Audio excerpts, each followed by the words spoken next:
In the previous video, we explored the concept phase of ISO 26262.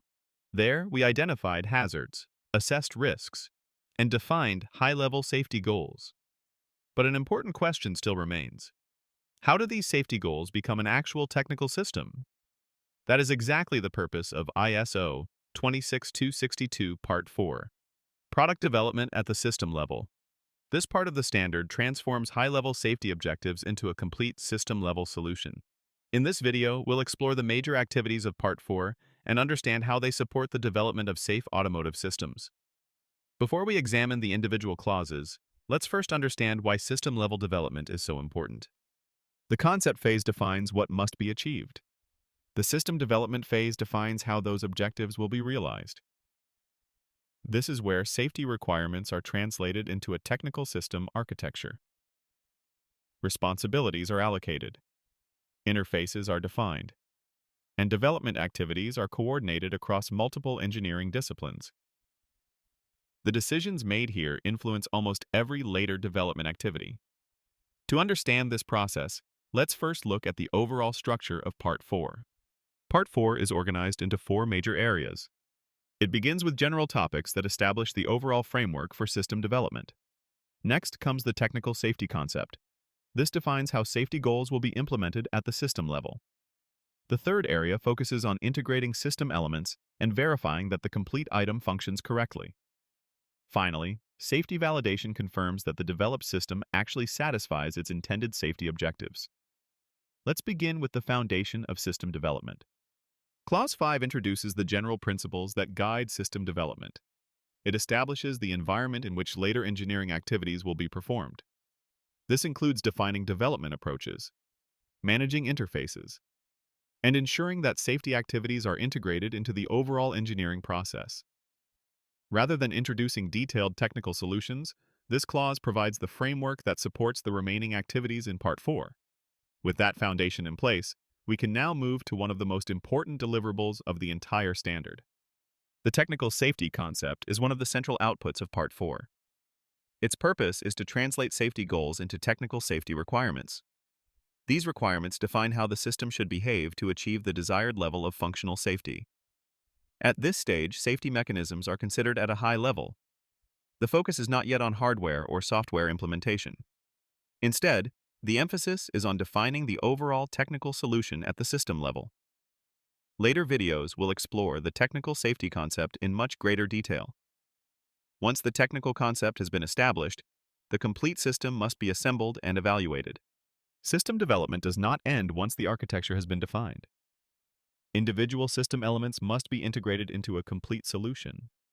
Interfaces are exercised. Interactions are evaluated. And testing activities help determine whether the integrated system behaves as intended. The objective is to identify potential issues before the product progresses further in the safety lifecycle. After successful integration and testing, one final question remains. Has the finished system actually achieved its intended safety objectives? Safety validation represents the final major activity within Part 4. While verification focuses on determining whether specified requirements have been fulfilled, validation asks a broader question. Does the complete system achieve its intended safety objectives?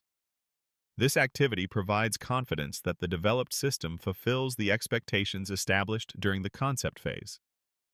It represents an important milestone before development continues into lower implementation levels. Now that we've explored the individual clauses, let's look at how they work together. Part 4 occupies a unique position within ISO 26262. It connects the concept phase with detailed hardware and software development. Safety goals become technical safety requirements.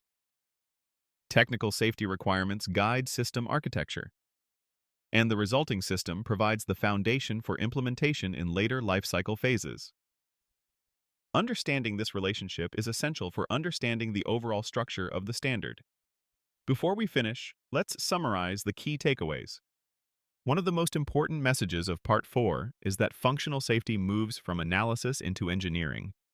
The system architecture becomes the foundation for everything that follows. Technical safety requirements guide development. Integration activities verify system behavior. and validation confirms that the intended safety objectives have been achieved. Together, these activities establish the bridge between safety analysis and technical implementation. Let's finish with a brief summary of the entire chapter. Let's summarize the key points. ISO 26262. Part 4 focuses on product development at the system level. It establishes the framework for system engineering. It translates safety goals into technical safety requirements. It integrates and evaluates the complete system. And finally, it validates that the system fulfills its intended safety objectives. Part 4 forms the bridge between the concept phase and the detailed hardware and software development activities that follow. In the next videos, we'll explore many of these topics in greater detail. If you want to go beyond this introduction to ISO 26262, we offer comprehensive online training programs on our website. These self-paced courses cover functional safety concepts, ISO 26262 requirements, practical implementation approaches, and real-world engineering applications. The focus is not only on understanding the standard, the focus is on applying it effectively in automotive development projects. You can find the link in the video description and also in the pinned comment below. If you found this video helpful, please consider giving it a like and subscribing to the channel. We regularly publish content on functional safety, ISO 26262, ASPICE, ISO 21434, and other engineering standards. Thank you for watching, and we look forward to seeing you in the next video.